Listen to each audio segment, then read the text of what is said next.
Professor, why you always say? Huh? Why you always say I'm studying within seconds? Oh, you didn't know? You thought I was just mad. No, there's a new recording system. So last year was a different one, and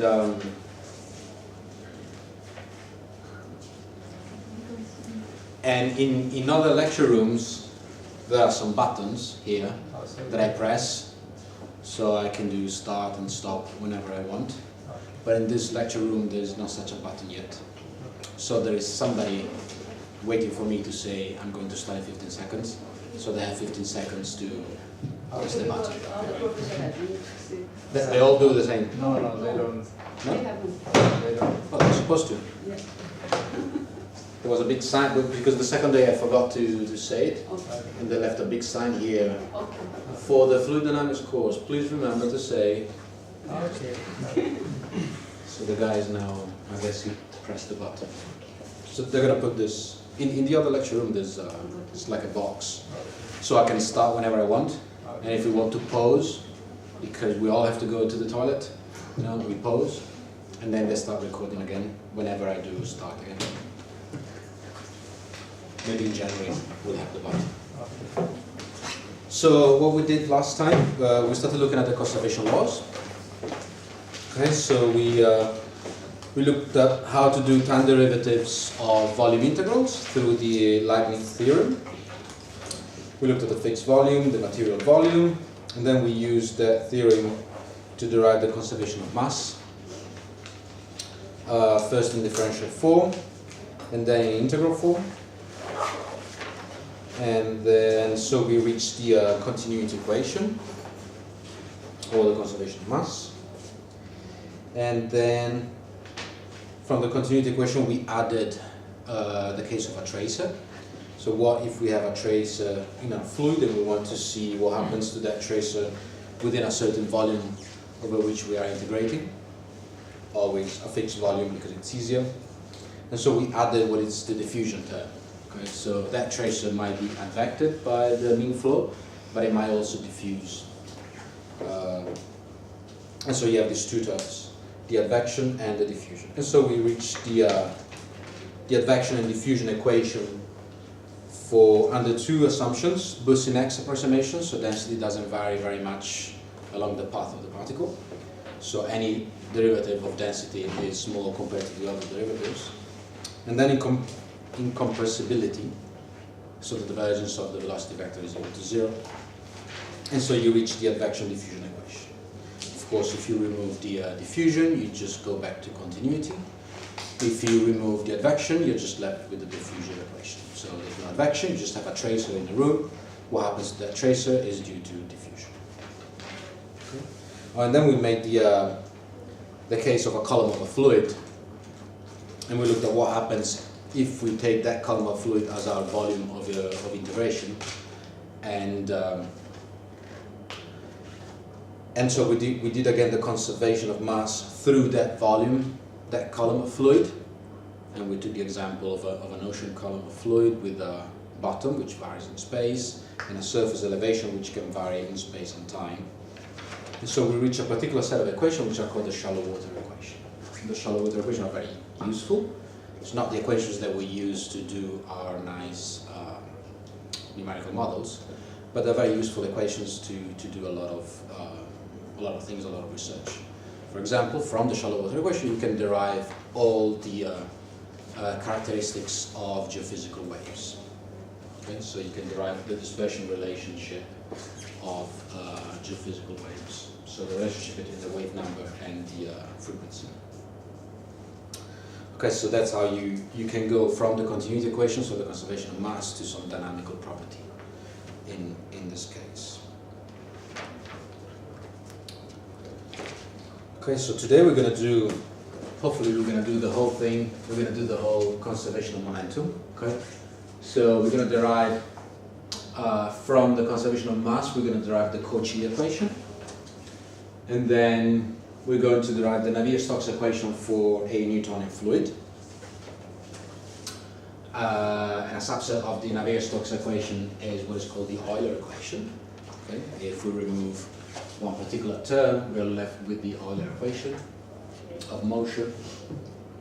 And then just a hint of what happens if you are on a rotating frame of reference. What happens to your Navier-Stokes equation? Okay, you're going to see this in the second part of the course, but since we are here, if we have time, I'll just show you where the extra term is coming from and what happens to the Navier-Stokes equation. Okay. And then you'll see more and more examples in the second part of the course.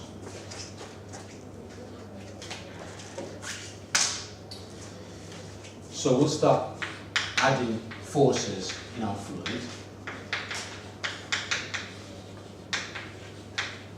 Okay, so we're done with the kinematics. Now we're going to look at the forces. What happens to our particle of fluid when it's subject to some force? And we're going to derive the conservation of momentum subject to these forces. So there are two main forces acting on a fluid, and we mentioned this already. So there's body forces and surface forces. Okay? So surface forces, we've seen them already, and body forces, the opposite example is the gravitational force. Okay? So it's a force that is not acting on the surface of the element, but it's acting on the whole body. So this is my gravitational force, which only has one component, okay, minus k dz. So this is the gravitational force acting on my element of fluid. And this is the only body force that we're going to consider for the moment. Okay. We're going to add a second body force while we're adding the rotating frame of reference. And the surface forces, there can be two, we know. Okay, they can be normal.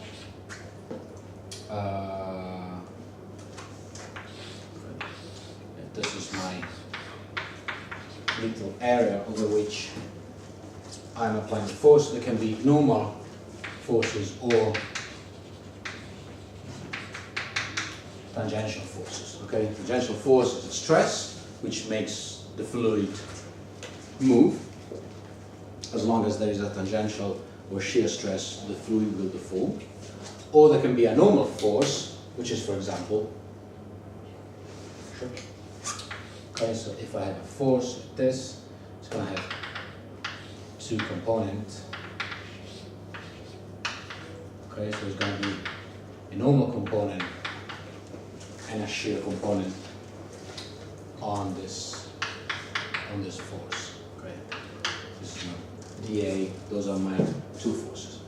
So all the surface forces, they're going to have these two components: a normal component and a tangential component. A normal stress and a shear stress. So we can define all the different forces acting on the fluid with our tensor, which has 9 components. Okay. And so remember the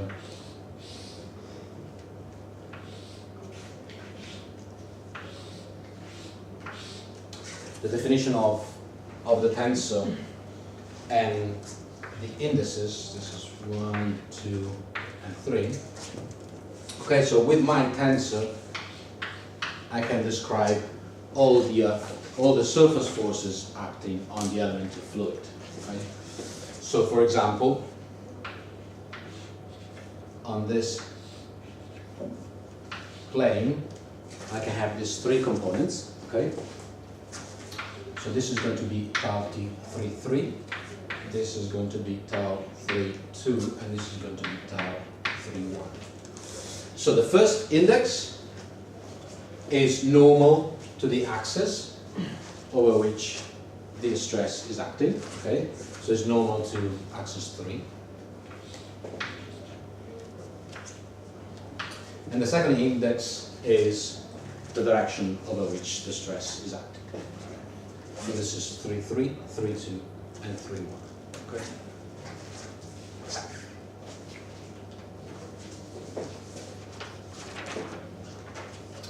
Okay, so now we're going we're going to start our conservation law using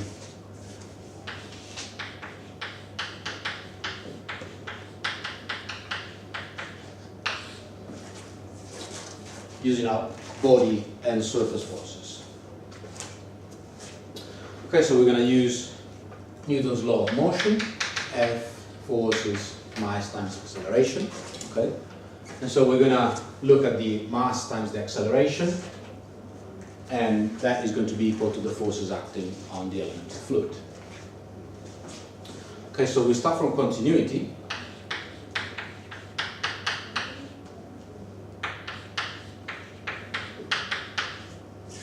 Okay, that was continuity that we derived the last time. And now we're going to multiply this by U.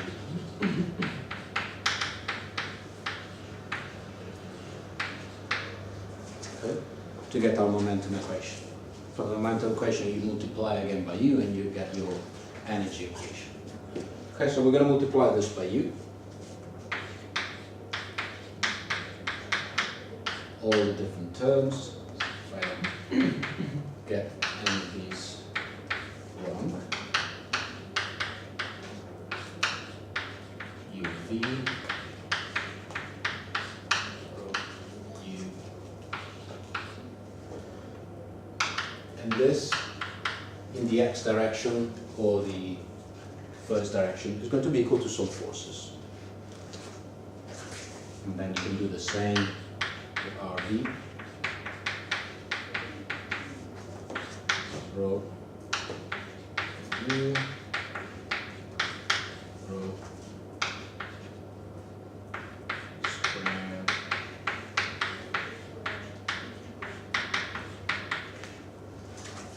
again for the third direction.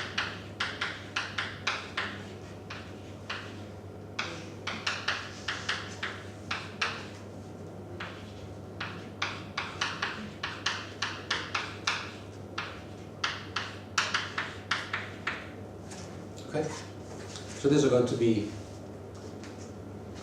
the starting point of the momentum equation in the three directions. Okay, so this mass times acceleration is going to be equal to some forces. Okay, that's how we get the Newton's law of motion.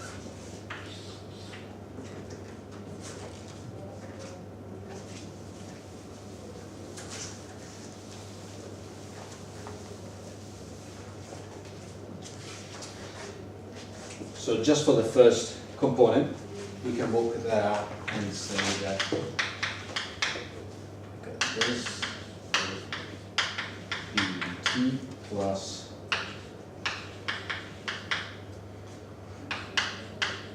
rho u plus rho u plus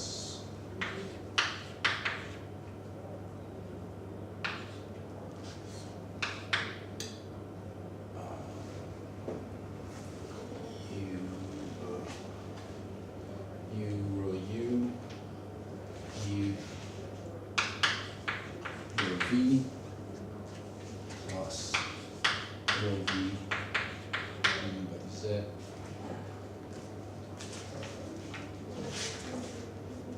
X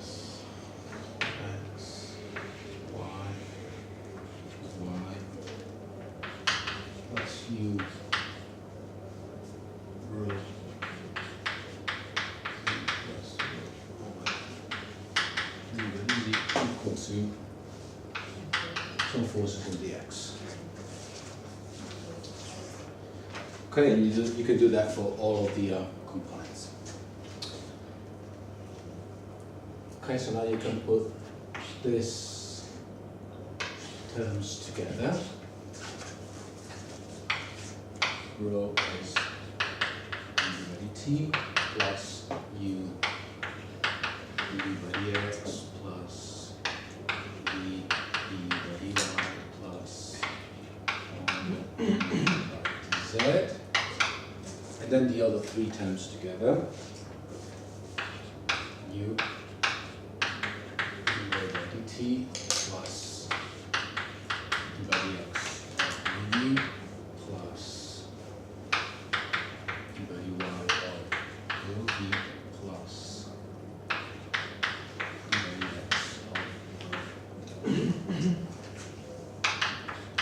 equal to the forces in the x direction.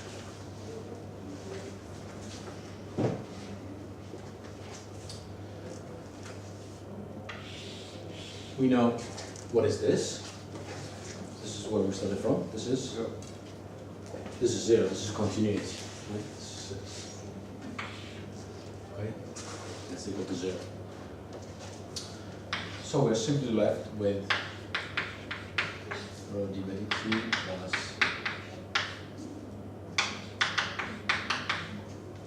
and in all the components.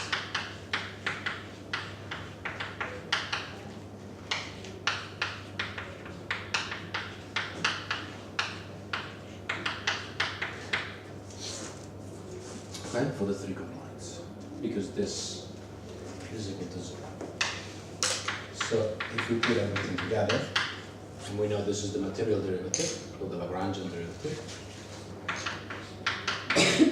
this is going to be my forces equal to mass times acceleration.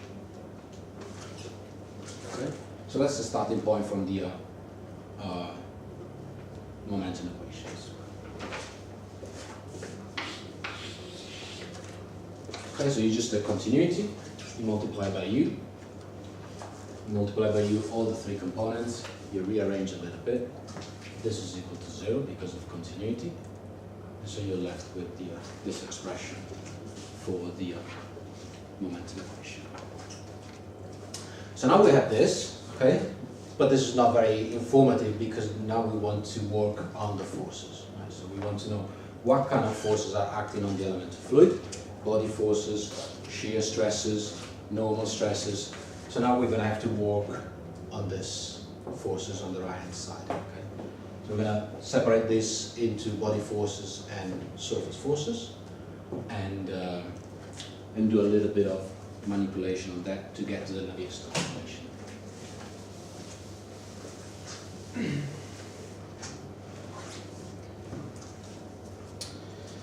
Okay, so first, what are the shear stresses that are acting on the fluid? Okay, so surface stresses, there's 2. One is normal and the other one is shear. So we always do the same example of our element of fluid.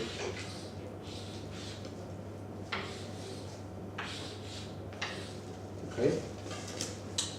And now we are going to use, this is x2, this is x1, and this is x3. Now we're going to look at the shear stresses, only the shear stresses acting on this element of fluid. Okay? So what is the shear stress acting in this direction? And the shear stress acting on the same direction but on the other side, on the other face. Or in this other phase, what is the shear stress and what is the shear stress in this phase? Okay. So let's start with this one, which is the cleanest. So this is tau 1,1. Okay, so it's normal to the x1 axis and is in direction 1 plus x1 over 2 with respect to the center of the volume.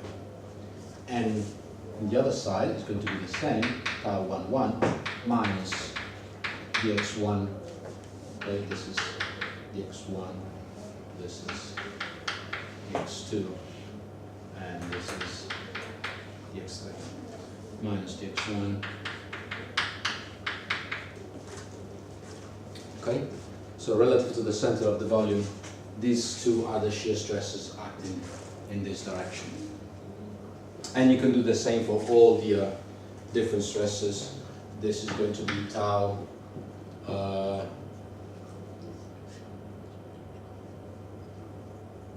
the other one is going to be tau 2,1 because it's normal to 2.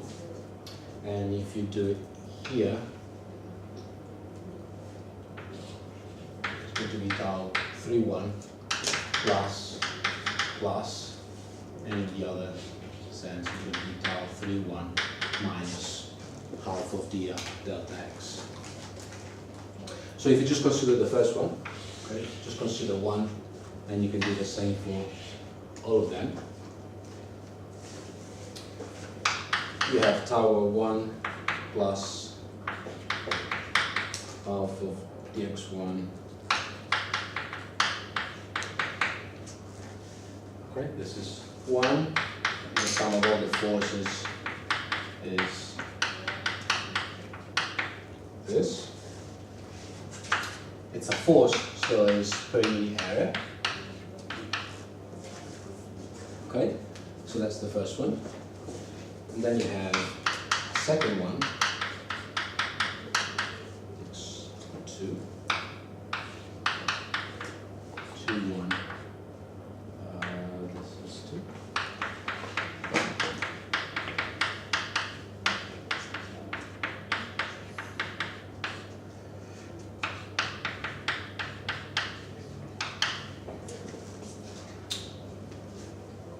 Okay, so in the x1 direction, and then you have 3, 1 plus x3, 2.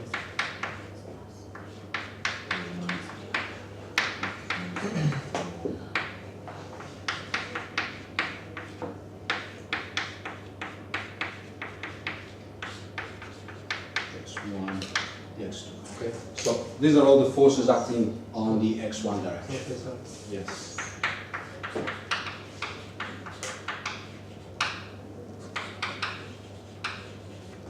There's a mistake. the sign tau 1 1 plus, it should be plus, it's minus here. Here, Yeah. you're right. Thanks. Okay, so this, in the x1 direction, you have these 3 components. So of course all this, they go away, and obviously you're left with 1 plus 2, 1, 2 plus 3 on the volume.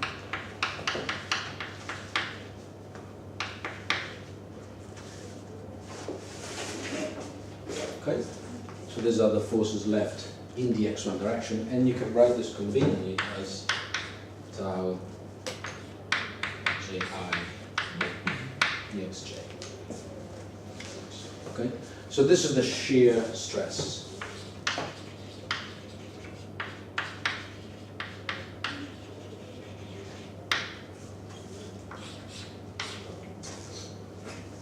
Okay, so these are the shear stresses that are acting on an element of fluid. So we could replace this F by body forces, normal forces, and that tensor, which is the shear stresses acting on the element of fluid.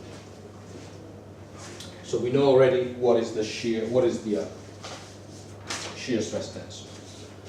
Then there's another one, which is the easy one, is the normal.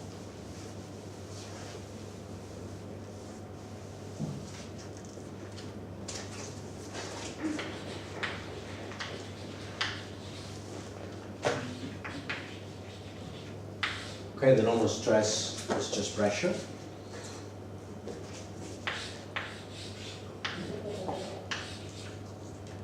So pressure in this direction, could be any direction. I call this X, Y, and Z. So here I have P, dy dz.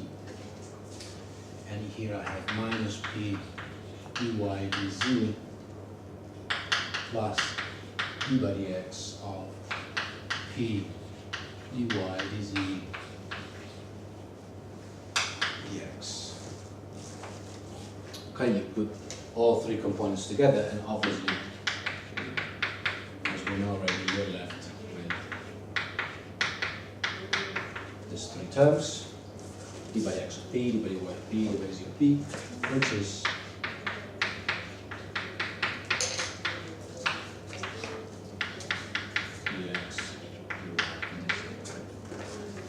and so per unit volume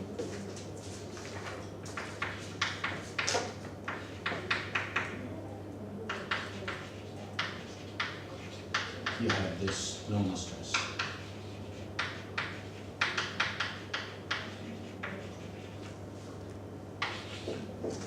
Okay, so that's the expression for the shear stress, and this is obviously the normal stress. And then we're left with the body forces, and the body forces we know is just the gravitational force. Okay, so we know already which three forces are acting on the fluid without any kind of rotation.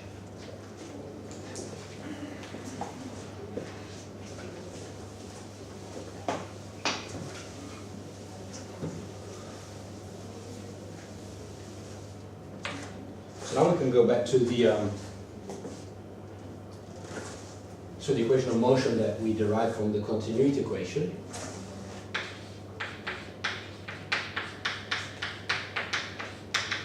Okay, we have this expression, force equal to mass times the acceleration. And now we can substitute all those terms, shear stresses and body forces and normal forces. So now we can write this as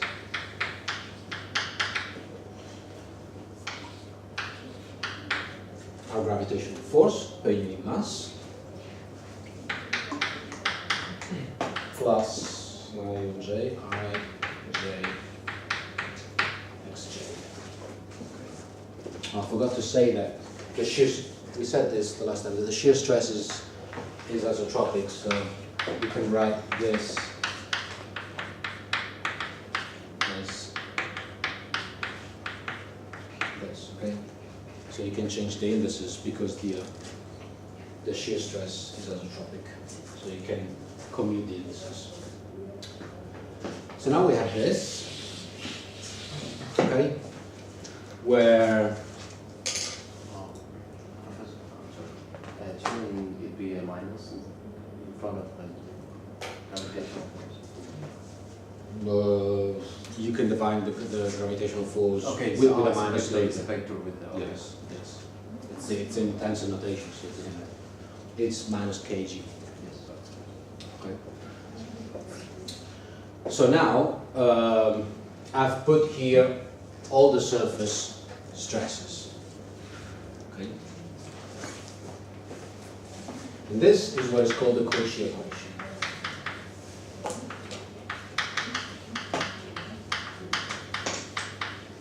Okay. This is valid for any continuum, could be a solid or a liquid. They will behave differently, of course. Okay, but the Cauchy equation is valid for any continuum.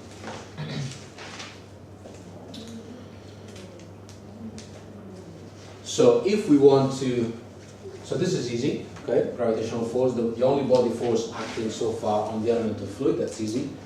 These are all the surface, now we're calling tau now all the surface forces, okay? And we can decompose this into body forces and shear stresses and shear forces. So we can write this as rho G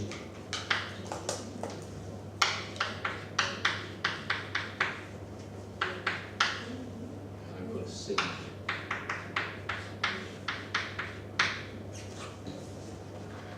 Okay, so it's the same equation, still the Cauchy equation, but now we have divided the surface forces into the body component, into the body forces, and the shear forces, and the shear stresses. Okay, it's the same Cauchy equation.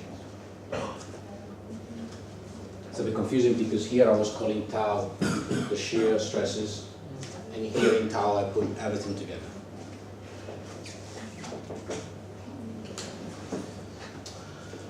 Okay, so this is easy. You okay? You're not allowed to leave the diploma. You're not allowed to leave the diploma. You cannot lose that one for sickness or anything. Okay? You're gonna stay. You're gonna finish it. You're gonna pass.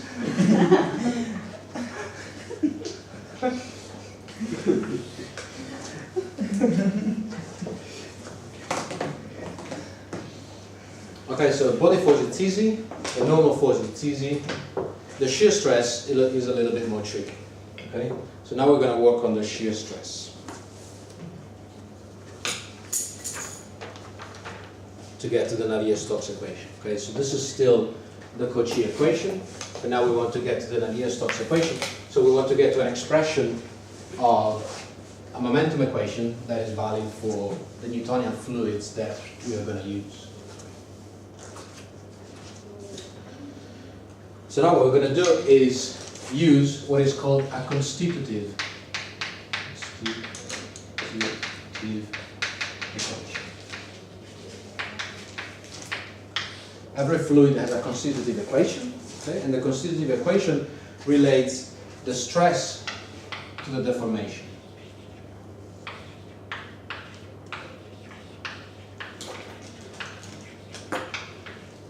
We have seen a constitutive equation already in the first class, okay? So constitutive equation is just an equation that relates the stress acting on the fluid to the deformation of the fluid, or the velocity gradient that you are imparting on the fluid.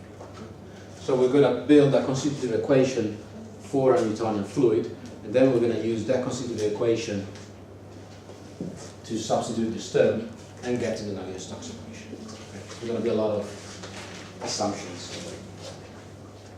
So we're starting from rest.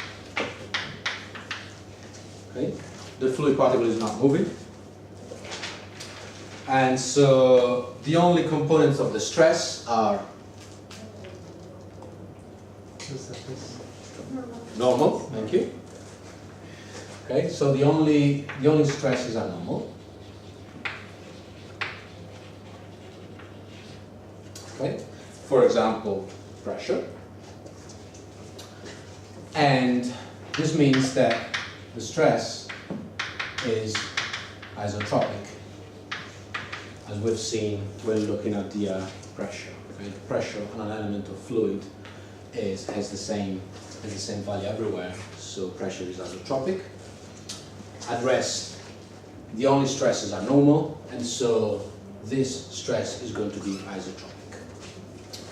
The only second order tensor that is isotropic is the Kronecker delta. 1, 0, 0, 0, 1, 0, 0. So the only second order tensor that is isotropic is the Kronecker delta. So if stresses are isotropic, every expression will be a function of the Kronecker delta. So in static condition, we can write our surface forces, tau, whatever they are static, so there's no shear, so there's only normal components. We can write this as this, okay? So it's going to be only normal forces, so it's going to be some pressure, and that is going to be proportional to the Kronecker delta, which is isotropic.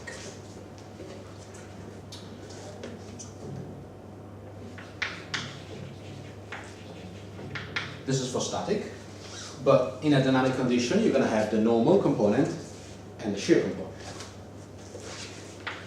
So you're going to have the normal component when you're moving, plus that sigma tensor over there, which we still don't know how to use it.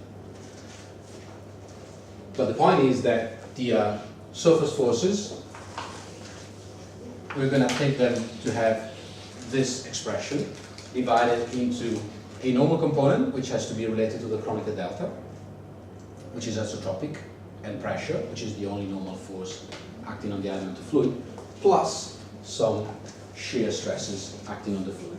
Because if you're moving, there is a shear stress that is deforming the fluid and accelerating the fluid. Okay?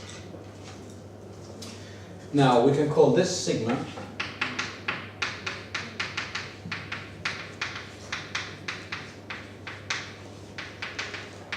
the deviatoric stress tensor. So we're building a constitutive equation to relate stresses to deformation. Okay? We're going to have two components, as we know. One is going to be given by the normal stresses, which is given by pressure, and it has to be isotropic. And the other one has to be a component given by the shear stresses, which we call sigma, and it's called the deviatoric stress tensor. Now, this is related to the velocity gradient tensor. Okay?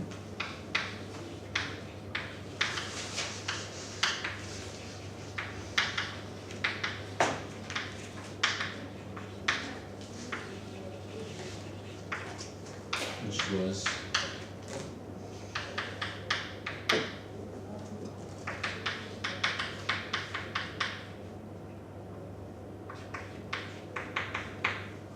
this, right?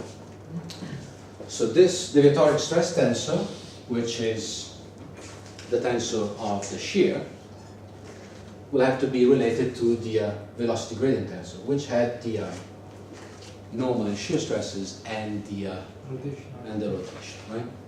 Which is related to vorticity.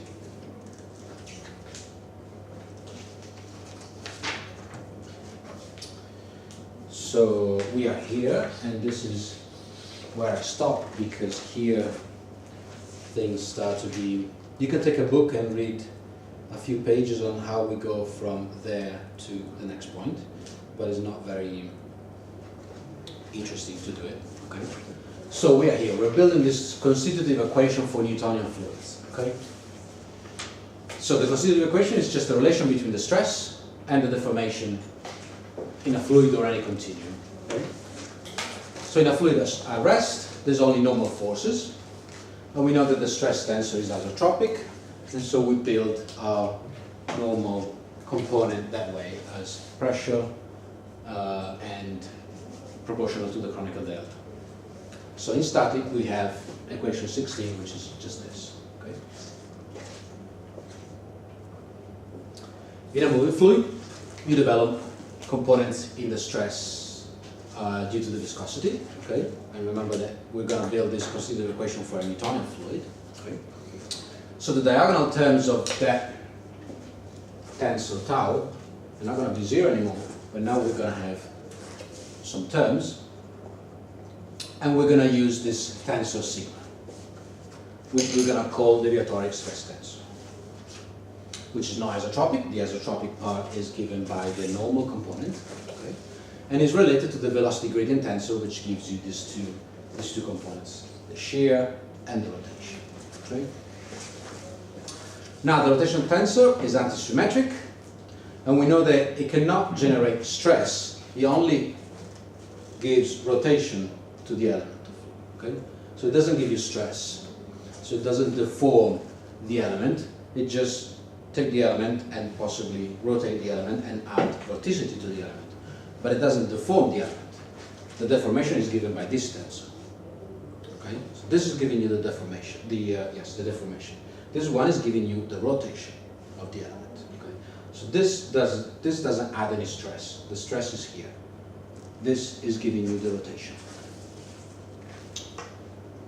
And so the stresses are only generated by the strain rate tensor, this E. Okay? This is just rotation, which we don't care that much at this point to build the constitutive equation. So now is where a lot of assumptions start. Okay? So this sigma tensor, the deviatoric stress tensor, is quite complicated. Okay? And so you start doing hypotheses and simplifications. So hypothesis number one is the Newtonian fluid, which is what we care about. Okay?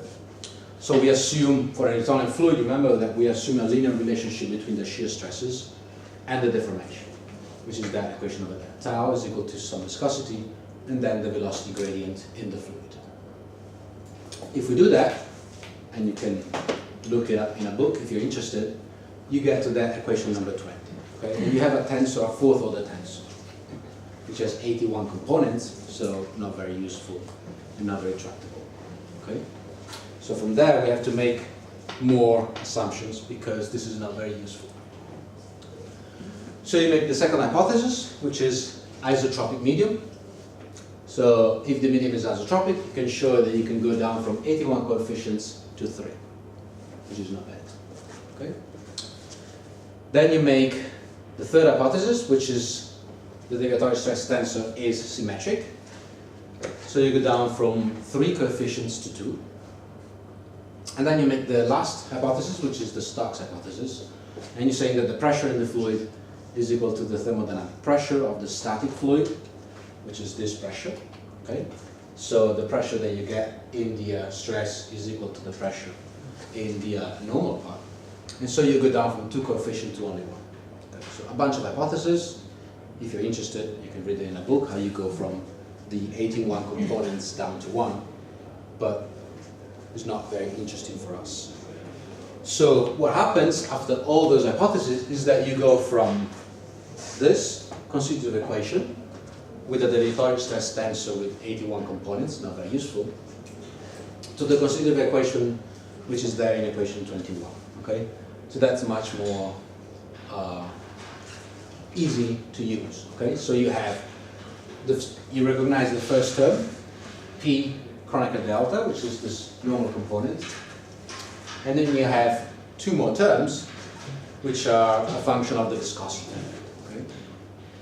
And remember that we use the hypothesis for a Newtonian fluid, so viscosity. So there's a linear relationship between the stress and deformation, and viscosity is a constant. Okay? So we know that tau is going to be a function of viscosity because it's a Newtonian fluid. Okay? I'll give you all the slides. So now with this constitutive equation, that 21, okay, which relates the stress to the deformation, and the deformation, you see that for the deformation we have the tensor E, which is this. Okay, the rotational tensor we have dropped it because it's not useful to define the deformation of the fluid. This is just rotating the fluid. It's not deforming. It's antisymmetric. It's antisymmetric, so okay. This is the symmetric part and this is the antisymmetric part. So we just use the tensor that is related to the deformation and the normal component, which is proportional to the pressure. Okay?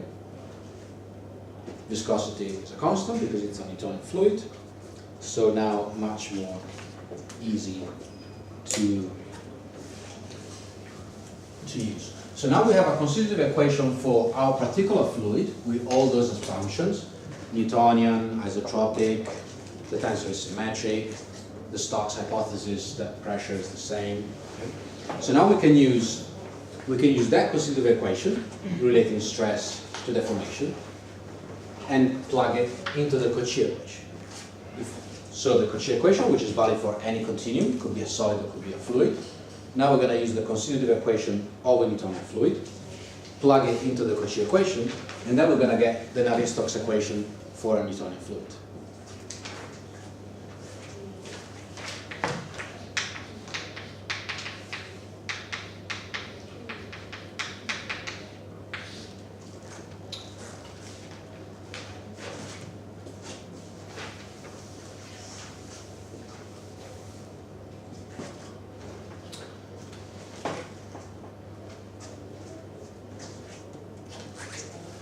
Okay, so the first part is the static part, and the second part is the dynamic part, where you have the tensor E, which is giving you the stress and the deformation. So now we take the Cauchy equation in its form. We can equate it.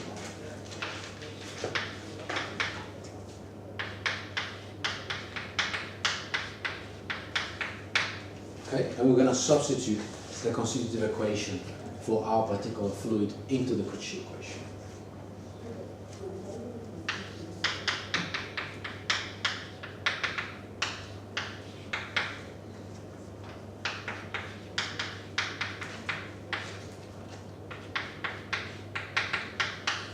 The normal component, and then we have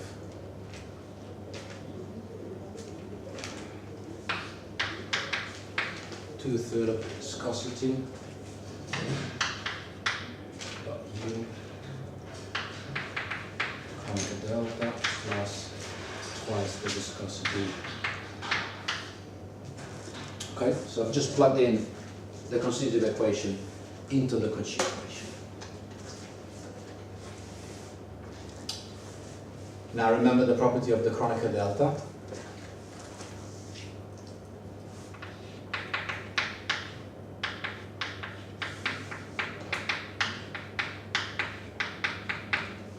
It's easy to swap the indices. Okay.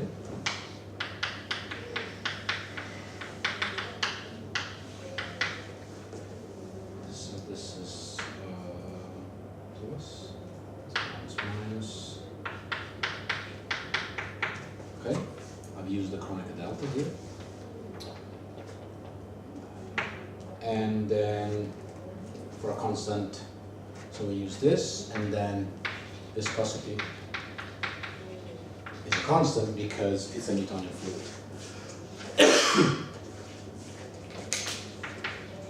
So I can take that out. My derivative.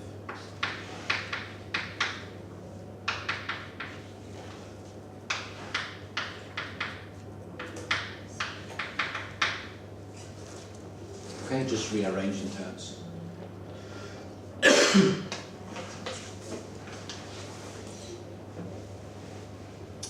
I use again the property of the Kronecker delta minus 2/3 of the viscosity, and this is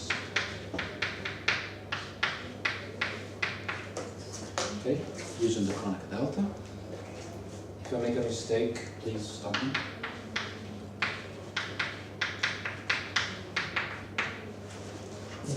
Minus sign.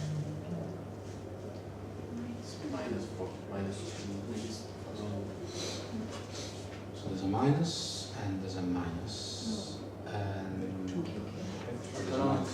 There is a minus that in the first, in the second line there is minus.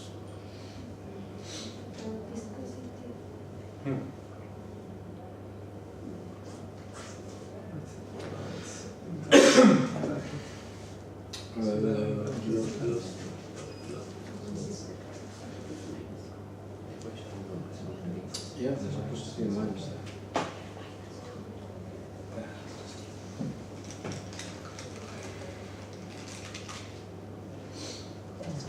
Minus.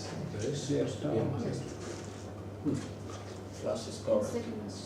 The second is Plus is correct there because in the second line there is minus no. 2 more ELJ.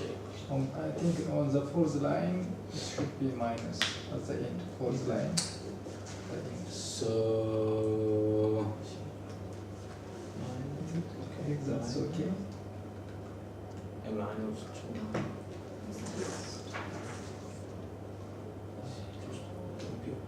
oh yeah, there should be a minus here. Yeah. But there is And there's a plus there. Okay. Okay. Thanks. Because it's minus the static component plus the dynamic component. So minus the dynamic component, so I could have put a plus here and a minus here. Okay, thanks. Yeah? So there is a plus there. And so minus. Okay, yeah. Minus. So minus and minus is a plus. That's right. That is right. No, the minus will on the first part. You have minus part. the static component, Yeah. okay, plus the dynamic component related to the deformation tensor. Sure. So now I take that tau, that shear stress tensor, and I substitute in here. So I get d by dx of minus p, Yeah. okay? Then I have minus d by dx of 2/3 of viscosity, okay, That's right. right? Okay. And then I have plus twice the viscosity, Yeah. minus and minus plus. Good. We're all on the same page. So, the body force, the normal component, which is the pressure gradient, plus these terms.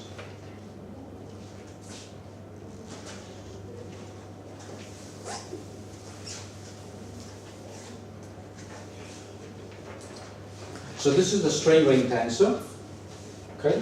And this is going to be another term that, well, we're going to rule it out.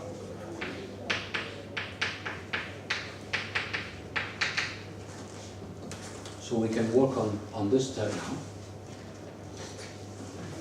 So this is d by dx of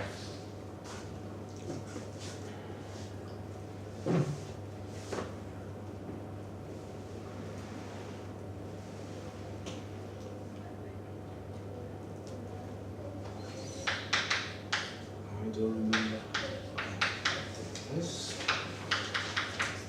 One plus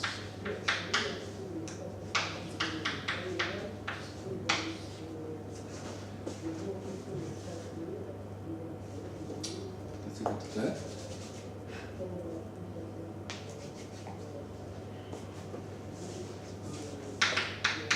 Which is half of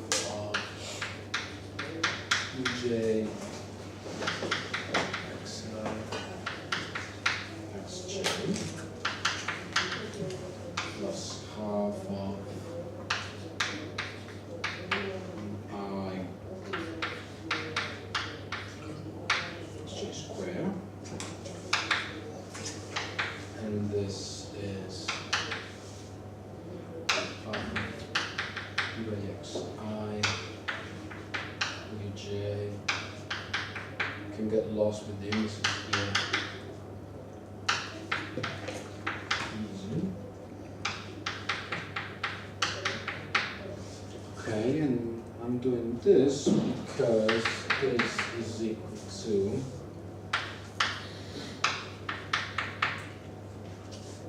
that. This is just grad dot u plus the Laplacian of ui. Okay, just expanding this, you get to this more tractable form. I might have mixed up some indices, but this should be right. So we can go back here and use that.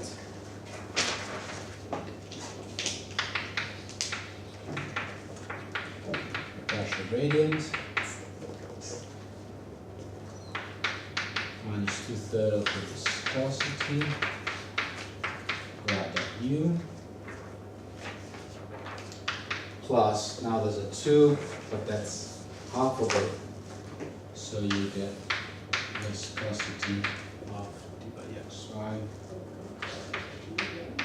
grad dot u, plus viscosity, the Laplacian of ui. Okay, so I've substituted this term with that. So now I can put these two together.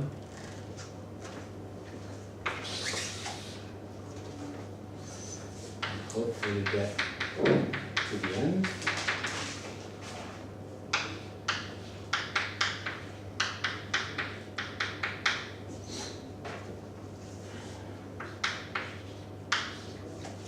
Okay, I'm going to put this together. This is viscosity minus 2/3 of the viscosity, so that's 1/3 of the viscosity. Side u plus the Laplacian of the velocity.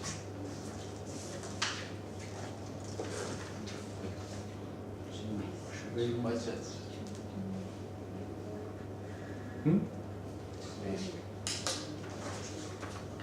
So I'm taking all the components dependent on viscosity and I'm putting them together. So this is 3/3 minus 2/3, that's 1/3 of the viscosity, plus the Laplacian of But there is a square viscosity. square viscosity. We have we're moving inside that. Sorry. Sometimes.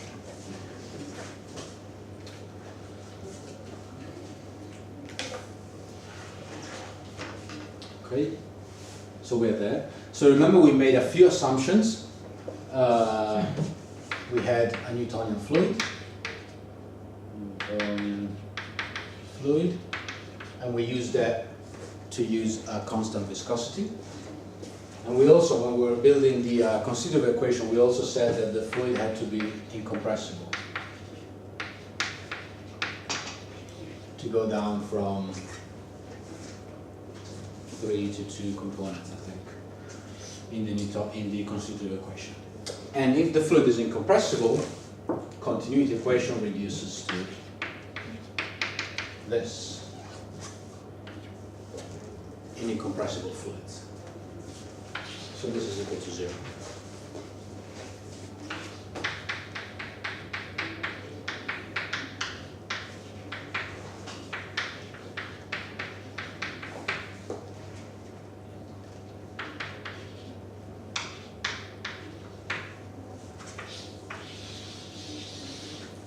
So this is now the Navier-Stokes equation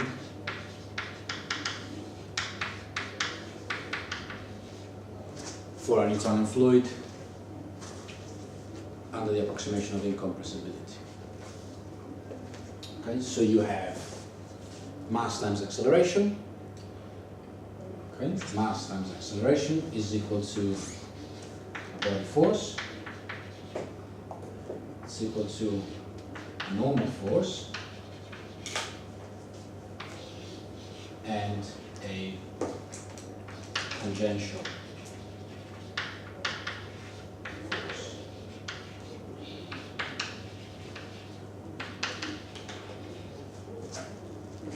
Okay.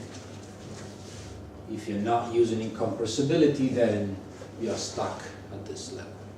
If you're not using a Newtonian fluid, then you have to use a different constitutive equation, and you're going to end up with a different equation. Okay? But this is basically the Navier-Stokes equation that you will see all year. Okay? So this gives you the conservation of momentum. Your particle fluid is subject to some forces: a body force, a normal force, and a shear force. And that is equal to the acceleration of the fluid. If you're thinking of the ocean, as I'm thinking, the acceleration in the ocean, the velocity currents in the ocean, they will be given by a gravitational force, okay? Will be given by pressure gradient in the ocean, plus some stress or some shear exerted on the element or the fluid. For example, in the case of the ocean, this could be wind stress. So this is a stress imparted by the ocean to the surface. It's a shear stress imparted by the wind to the ocean. And that is proportional to the viscosity. Actually, you can write this even better.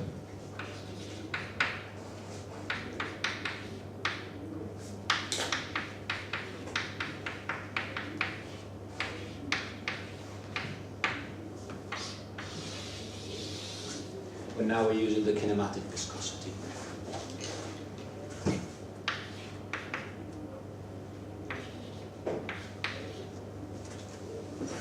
Okay, so that's the kinematic viscosity. So when you will see the equation of motion in the ocean or the equation of motion in the atmosphere, you will see this kind of equation. Okay? So the Lagrangian derivative of your ocean or atmosphere or fluid inside of the Earth, so d by dt of u plus the advective term, is going to be equal to all the forces: body force, pressure gradients, and shear stresses. So if you are thinking of the top of the ocean, this shear stress is given, for example, by the wind. Okay? The wind is exerting a shear stress and a shear force at the surface of the ocean, proportional to the viscosity. If you're thinking of the bottom of the ocean or the atmosphere interacting with topography, this would be the friction or the friction imparted by the interaction with the orography of the Earth. Okay.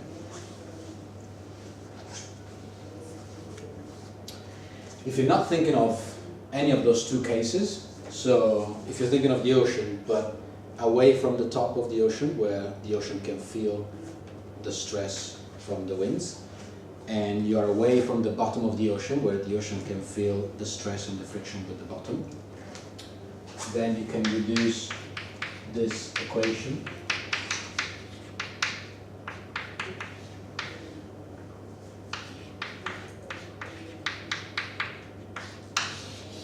you can ignore shear stresses, you can ignore viscosity effects because you're away from the boundaries in the atmosphere, in the ocean. If you're away from topography, if you're away from the top of the ocean where there's wind stress, if you're away from lateral boundaries, for example, you can just ignore the frictional effects, and so you are left with this equation of motion, which is the Euler.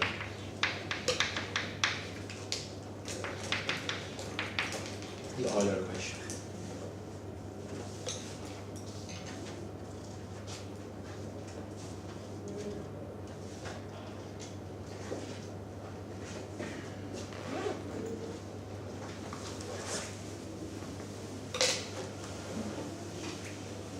So a lot of our theories in the atmosphere and the ocean, doesn't matter, in geophysical fluids, they're saying if I'm away from boundaries, so I can neglect frictional stresses on my fluid because I'm reasonably apart from boundaries and I can neglect frictional effects. This is going to be my equation of motion for my fluid. And from this I can build my theory for the interior of the fluid. Interior, so away from all the boundary layers. So you can neglect, in many cases, frictional effects on the fluid. But if you want to build a full description of the fluid, then you have to include frictional effects, because as we will see, frictional effects, they generate a boundary layer, and that boundary layer is also affecting the interior of the fluid as well. The boundary layer solution also affects the interior solution. So it's always an approximation to neglect frictional stresses.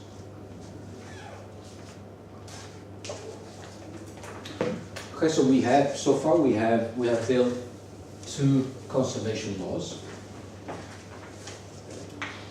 One is continuity,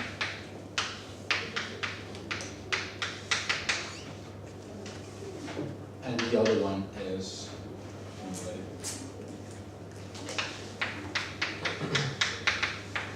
I can put back an F for body force minus grad P, which is my pressure gradient,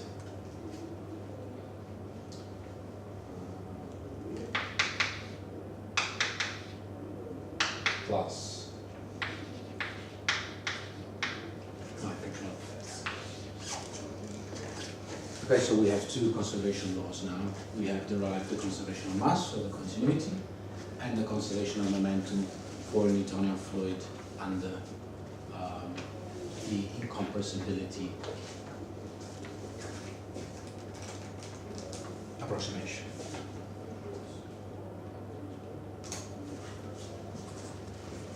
Okay, so we started from the Cauchy equation.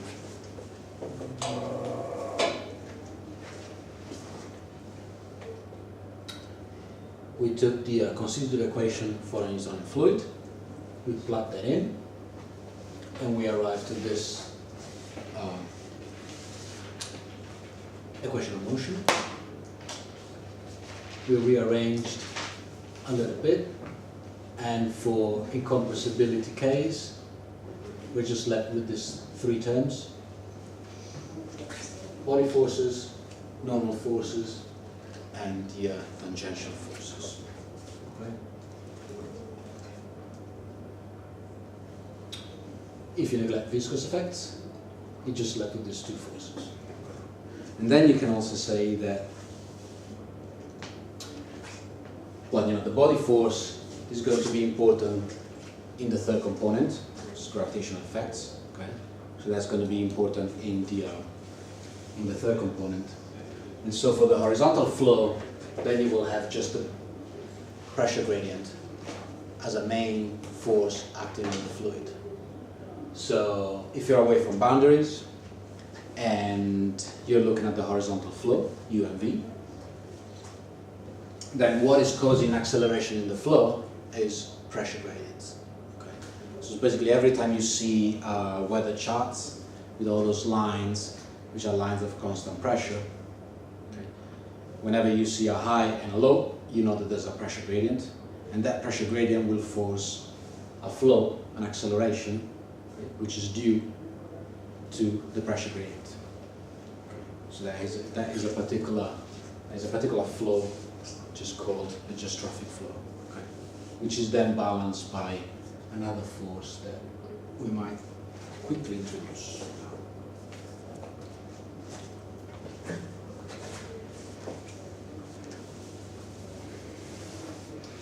Okay, so that's the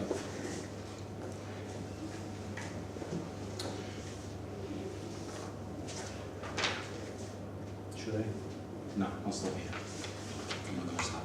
It's too long.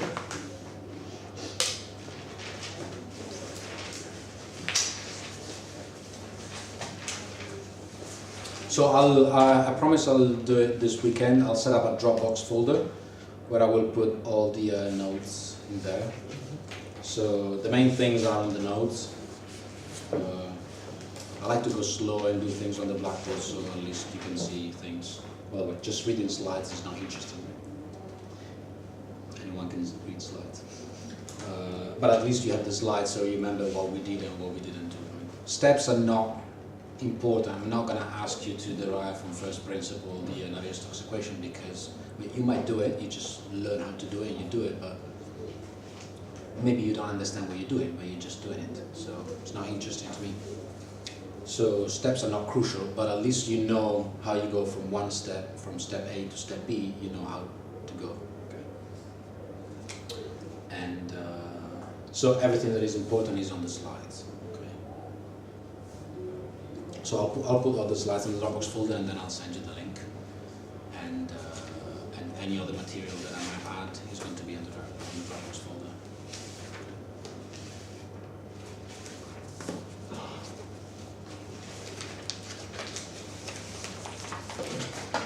Stop.